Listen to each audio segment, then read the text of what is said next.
Barry Keoghan. Keoghan. My name is Barry Keoghan and I play Oliver.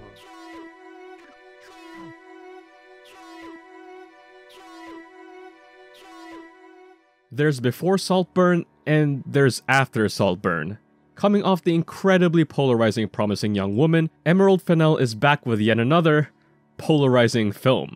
This swiftly became one of my most anticipated films of the year with the release of its first teaser trailer. If you want a lesson as to how to make a great trailer, Saltburn may be one of those shining examples of one. It had a sense of mystique, royalty, and dreamlike elements that make it one of the best of the year. Sadly, I can't say the same for the film itself. Saltburn is a frustrating movie. Similar to Promising Young Woman, it feels like Fennell's voice is a bit uneven. It's out of tune with what I feel like she was going for.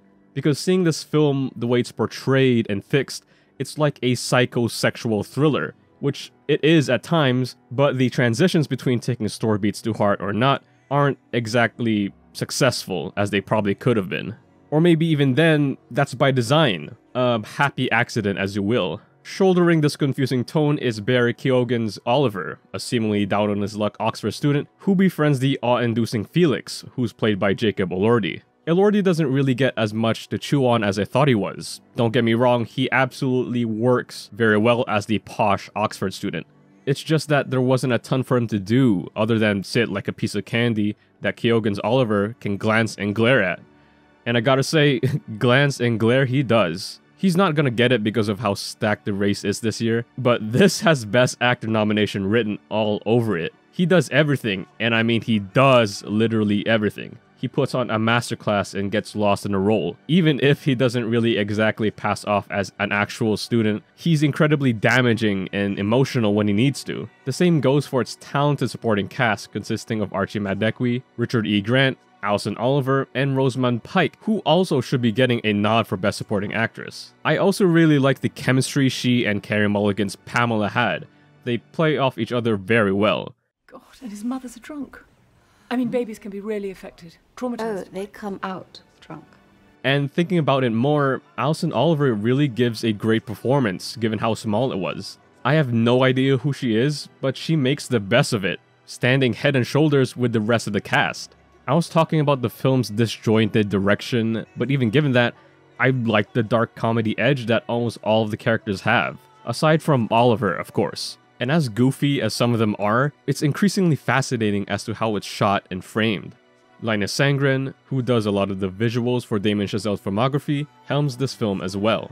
And not only is his style obvious and apparent, but it's just as great as always. It's beautiful, gorgeous, and stunning to look at. It's essentially candy to the eyes with the amount of colors it increases to the max. Also, the 4:3 aspect ratio, it's a nice touch. Matching its royal visuals is an equally royal score composed by Anthony Willis. The mixture of the organs and strings create an ominous yet grand ambience that matches the film's fairly secretive intentions. It attacks so quickly and walks so slowly. I mean, you gotta listen to it for yourself to fully understand.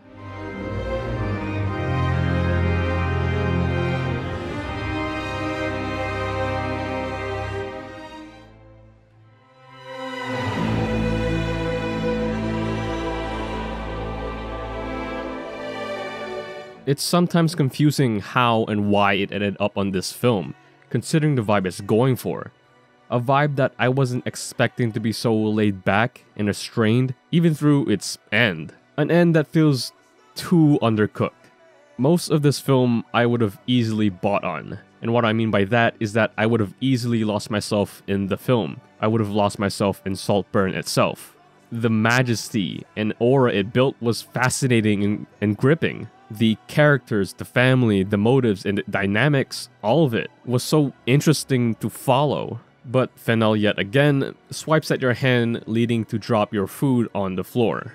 It's a disappointing situation because I see where she's getting at. It's gorgeous, it's beautiful, and it's majestic. So what are you willing to do and sacrifice in order to get in? But it's really lazily tied up to get to that end and that point of understanding, to where I felt like it's not saying anything of substance at all, and just wants to dangle shiny toys to the audience, using a surface level theme as a vehicle to the actual experience. Like it wants to be art house, but becomes provocative.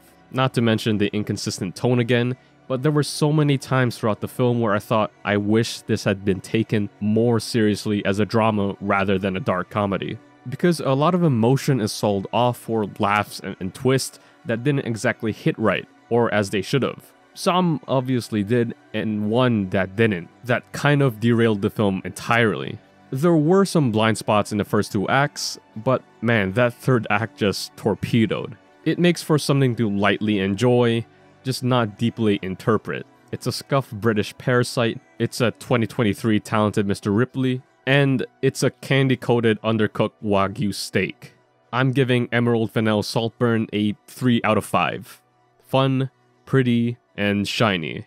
Please let me know your thoughts down in the comments below. Don't forget to like and subscribe, and thanks for watching.